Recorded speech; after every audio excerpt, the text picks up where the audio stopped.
Okay, Maria asked me to talk a little bit about rhyme and rhythm, as this is primarily the way I love to write my stories. The favourite literary devices that I use are primarily rhyme and rhythm, and along with them there's a little bit of wordplay, which I love, and encompasses other literary devices such as alliteration, consonants and onomatopoeia, which I may touch a little bit on. Why do editors say that they don't want rhyming stories? Because it is so frequently very badly rhymed. Rhyme must not be forced. You must not rhyme for the sake of rhyming. A lot of people think, well, too bad about the storyline. Let's just stick something random there that rhymes. And I often laugh when I hear the lyrics of that popular song on the radio, Life by Desiree.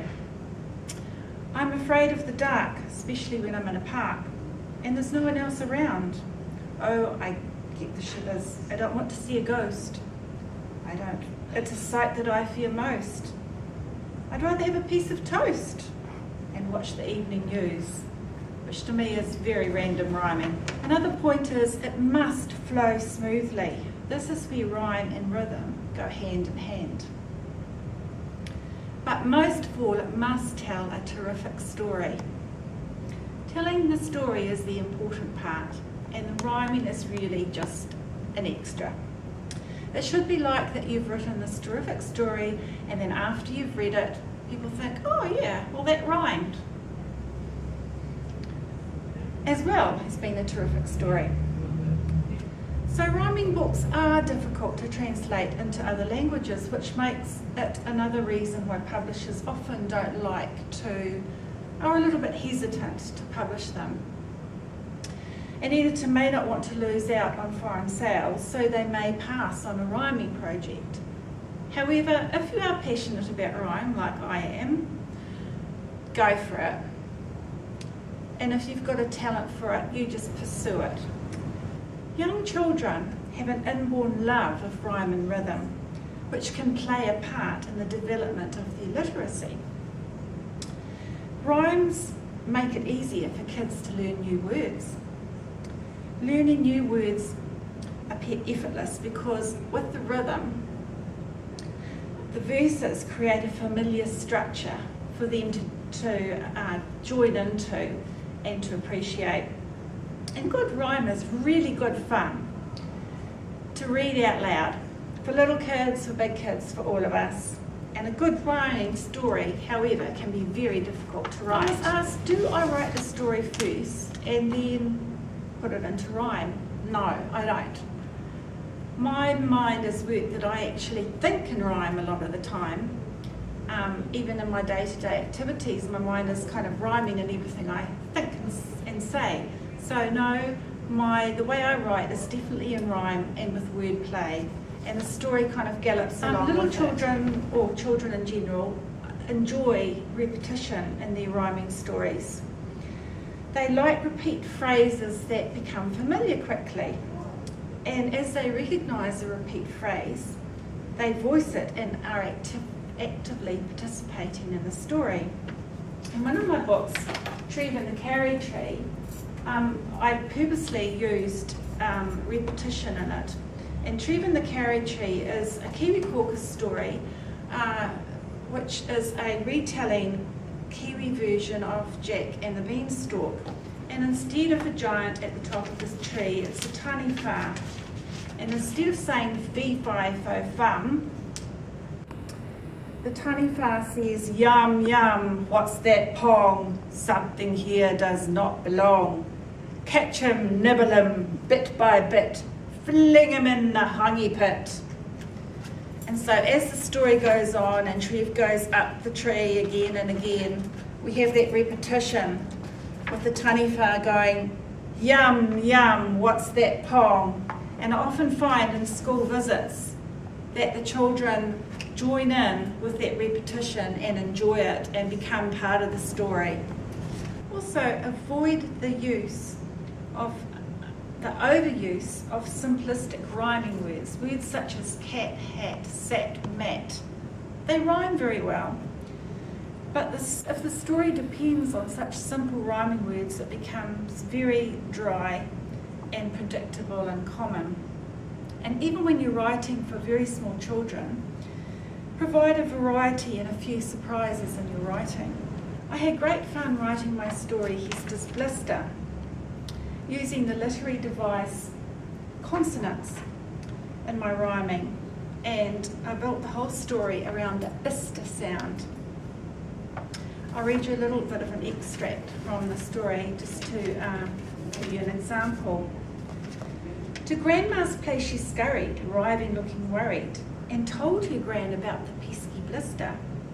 What an irksome irritation, said Gran in consternation, as she gathered Hester in her arms and kissed her. So you can see that it doesn't have to be just very boring words that rhyme. You can have lots of fun playing around with the ways that words rhyme. Also, avoid arranging your sentences to accommodate the rhyme. Each line in your story should read naturally the way people Old King Cole was a merry old soul, and a merry old soul was he. He called for his pipe, and he called for his bowl, and he called for his fiddlers three. Well, what that's really saying is Old King Cole was a merry old soul. He really was a merry old soul. He called for his pipe, he called for his bowl, and then he called for his three fiddlers. But they wrote it so that it rhymed and it sounds unnatural. Back in that day and age, maybe it could pass okay, but in this day and age it wouldn't. A rhyming scheme is the pattern of rhyme between the lines of a poem or a song or a verse. It is usually shown by using letters to indicate which lines rhyme. Lines designated with the same letter all rhyme with each other, and therefore it is the pattern of the end rhymes of the line. And this is an extract from my book, A Kiwi Christmas Carol. So stingy old Jerry owned Kai Corner Dairy. That's A. Sold newspapers, ice blocks and pies. That's B. Though his miserly manner made people quite wary, we go back to line A again, they still went to buy their supplies, back to line B, and then the next verse is the same. You'd buy one banana, he'd charge you for two. The lollies were counted out short. The coffee he sold was a watery brew, and the ice cream, the cheap budget sort. So in that rhyming scheme, we've got A, B, A, B, A, B, A, B. And that's a fairly basic rhyming scheme. The story of the cloakmaker and the elves, and this has got a different rhyming scheme. Awaking next morning, his bones cricked and creaky. He rubbed his incredulous eyes, so we've got A, B for this one as well. The cloak was all finished. Who was so sneaky, and where had they found such supplies? And now the rhyming scheme changes totally. He balanced the specs on the end of his nose. C. Then peered at the feathers in neat little rows. See again. I've not seen the likes like feathers of those. See again. He called to his wife in surprise, and that's back to B. And that's yet another rhyming scheme. When I am writing a story, I usually write at my computer, where I've got the internet at my fingertips. And I found a most useful internet tool, which is called Rhyme Zone. You can put in any word you like there, go find rhymes, and it will bring up all the rhymes, words that rhyme with it. Not only that, you can put in other things like definition, related words, so it's just basically a rhyming dictionary, a thesaurus, a dictionary, everything at your fingertips, and it's wonderful. And I really find it invaluable. The other thing is, when I'm having difficulty getting a stanza to work, instead of sitting there banging my head against the computer screen, as I often feel like I want to do, I'll just often go about my usual business, do the shopping, pick up my daughter, but all the time my mind is working and the words are swirling around in my head. And I'm often found at a traffic light, something's popped into my brain and I'm scribbling it down on the back of an envelope, because the work doesn't stop at the computer, it keeps going throughout your whole day. And if you don't write it down when it pops into your head, it can disappear very quickly, never to be seen again. So ideally you should carry a notebook with you wherever you go to write down those ideas that pop in.